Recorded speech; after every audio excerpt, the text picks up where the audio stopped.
the Honourable Parliamentary Secretary to the Minister of International Trade. Thank you, Mr. Speaker, and it's my privilege to rise in this House of Commons to speak on the Economic Action Plan 2014 and the Budget Implementation Act that flows from that budget, Mr. Speaker, because in many ways the budget, Economic Action Plan 2014, is the completion of a very important journey, Mr. Speaker. That journey, in the next year, we will see a return to balanced budgets here in Canada, Mr. Speaker. And what's most important as Conservatives, that journey has taken place without increasing taxes. Right. An approach and a journey that my colleagues on the opposite side, the NDP and the Liberals, would have turned to during the economic crisis, and our government was consistent that we were not going to raise taxes on families, on seniors, or on job creators, Mr. Speaker. So no tax increases and a return to balanced budgets. And I'd be remiss if I didn't say one of the key shepherds on that journey, Mr. Speaker, was my colleague and friend and my neighbour, in fact, Mr. Speaker, the Member of Parliament for Whitby, Oshawa, who, working with the Prime Minister and our caucus, made sure that we kept our commitments that we started during the worst of the downturn in 2008-2009 to get to a balanced budget, to get to where we are now, Mr. Speaker. And I'd like to remind my colleagues in this House, where are we now? We're in a unique position of leadership in the G7, Mr. Speaker. We have the best economy in the G7 right now. We will be the first G7 nation to have a balanced budget in the coming year, Mr. Speaker. We lead in job creation, Mr. Speaker, with almost 1 million net new jobs since the depths of the recession, and the vast majority of those full-time, Mr. Speaker. We have the best debt-to-GDP ratio amongst our G7 colleagues. We've got the top financial institutions and regulatory environment in the world, Mr. Speaker. In many ways, we are the envy of our friends, and we are going to not only continue on that success, Mr. Speaker, we're going to make sure that Canada remains a leader under our government. It's also important whenever I stand in this place, Mr. Speaker, to thank and recognize the role I play as a Member of Parliament for Durham, a proud part of Canada and Southern Ontario with deep century-plus roots in agriculture, a leading role in energy with Darlington Nuclear Generating Station, and with a proud history of manufacturing, both large and small. And our government has been taking the prudent steps to make sure all of those industries and the families that derive their wealth and wellness from them thrive, Mr. Speaker. Just this week, CIBC released a report showing that in the years since the great global recession, Mr. Speaker, we have stronger and more productive manufacturers. We have more smaller and medium-sized specialty manufacturers in Southern Ontario, Mr. Speaker, that have withstood the global challenges that some of our best friends and allies are still facing and are now starting to thrive. I'd also look to the recent report by the Lawrence Centre at the Richard Ivey School of Business at the University of Western Ontario, one of the leading business faculties in the world, that just completed a study on the future of Canadian manufacturing, Mr. Speaker, by looking and learning from the success of some of our leading manufacturers in Southern Ontario. Their conclusion was that a revitalized Canadian manufacturing sector, Mr. Speaker, will rely on the private sector, and that the only role for government is really to promote and support an environment that allows the private sector to flourish. I can't think of a better report that exemplifies the leadership of our government in the last few years, Mr. Speaker, and I will tell you why. The manufacturers that are succeeding in Ontario and indeed across the country are not just selling their goods and services here in Canada. They're looking around the world to be globally competitive. And what has our government done? We now have 38 new countries, Mr. Speaker, where our exporters will have most favoured nation status. With the work of this government and the Minister of International Trade in particular, Mr. Speaker, in delivering the agreement in principle on CETA, on our first trade agreement in Asia with South Korea, we are building new markets that will allow our exporters not just to sustain their operations, but to grow and create employment. Looking at the budget itself, page 98 shows a variety of other factors beyond just opening new markets. We're simplifying taxes for 60,000 small to medium-sized enterprises in Ontario by streamlining the GST or HST credit rebate process and creating a new class of depreciable property, Mr. Speaker. That's building upon our accelerated capital cost allowance, allowing those manufacturers to become more competitive. We've also refer people in my riding to page 124 of the budget, which talks about the Auto Innovation Fund, our government's multi-year commitment to securing our auto sector in Southern Ontario. We've just put another $500 million into that fund over the next 2 years, which is on top of the over $300 million already invested on innovation in the manufacturing in Southern Ontario. And we're also looking at science and technology, Mr. Speaker. Canada leads the OECD on funding for research at our universities to make sure that we innovate, to make sure that we're creating jobs for the next generation. And our most recent budget adds to that with the Canada First Research Excellence Fund, Mr. Speaker, a $1.5 billion fund that will be used by researchers, innovators, and universities across Canada to make sure Canada remains ahead in science and technology. And I'd like to thank Dr. Tim McTiernan and the University of Ontario Institute of Technology in our area in Durham, Mr. Speaker, for their work in science and training the next generation of job seekers. Durham also is known for its rich quality of life, Mr. Speaker, and while my business background has me passionate speaking about business issues and our government's success on the economic front, I'm also proud that we're looking at recreation, culture, and other things that make our quality of life in Durham and in Canada so strong.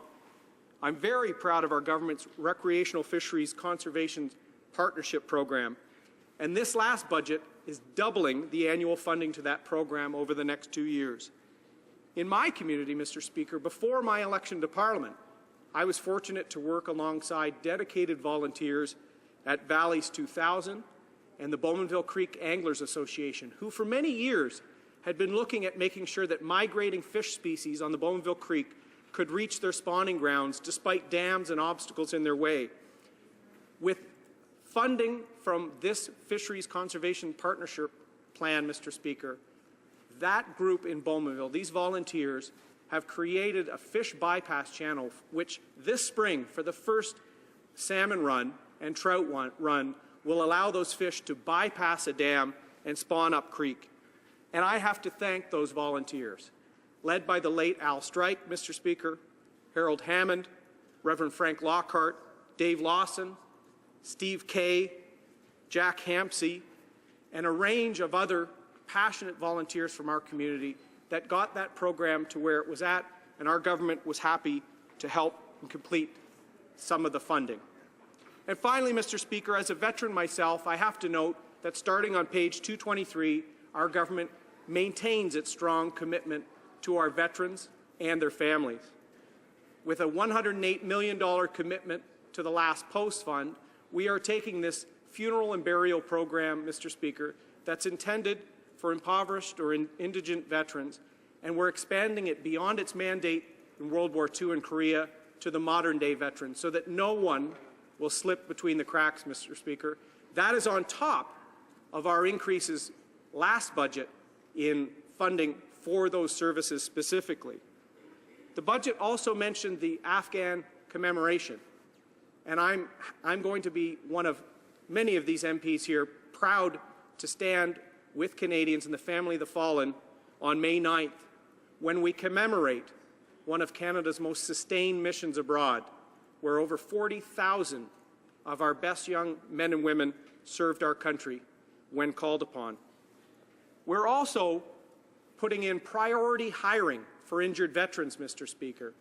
Each year, approximately 1,000 men or women from the Canadian Forces release as a result of injury.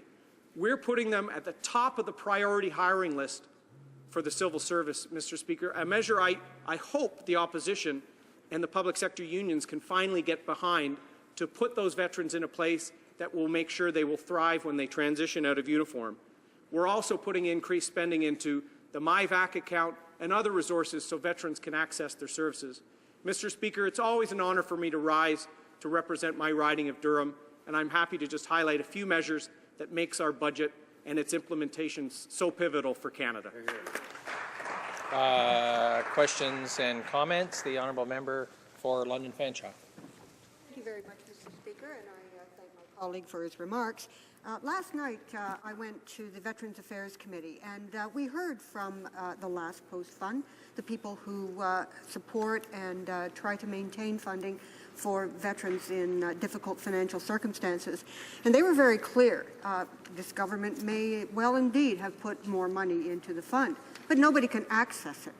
They've ensured that the lower limit for accessibility at $12,500 makes it virtually impossible for families of veterans to have access to that money.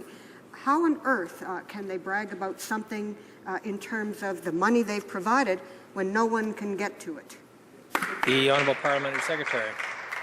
Thank you, Mr. Speaker, and I'd like to thank the honourable member for her work on that committee. And this gives me an excellent opportunity, and I hope she's indeed listening, Mr. Speaker, to show you why this fund is actually structured in a way that targets those in need. As a veteran, I don't expect decades later to have my funeral covered, Mr. Speaker. It's only impoverished veterans. And let me tell you what she neglected to say, Mr. Speaker, about that $12,500 cutoff.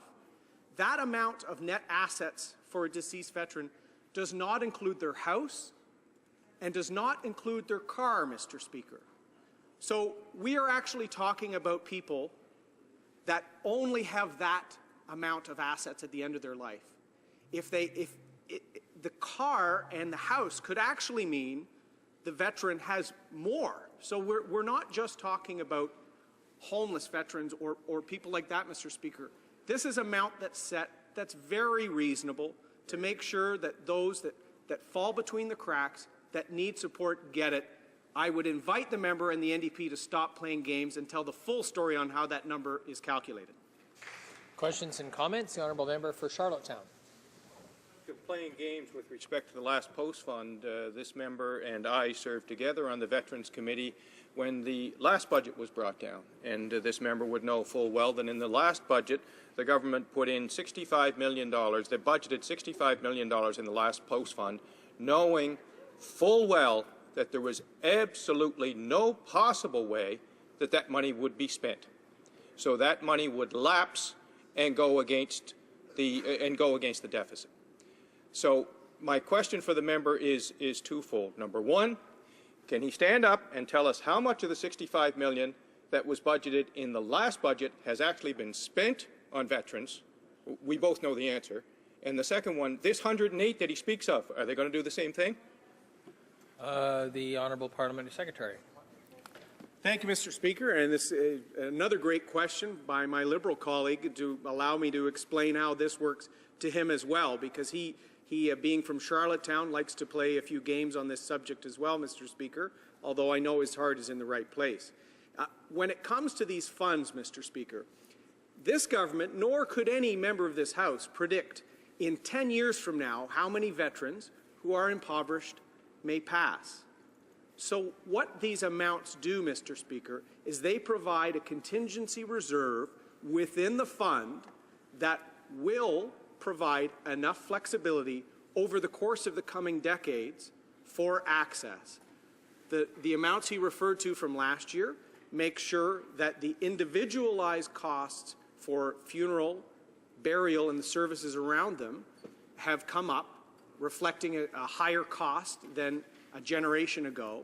And the money in this budget, Mr. Speaker, will now ensure that the overall fund has the ability to ensure that indigent veterans post-Korea, so modern-day veterans, even potentially some of my own colleagues from my time in uniform, will be protected by the fund. If he has any further questions, Mr. Speaker, we'd be happy to answer them.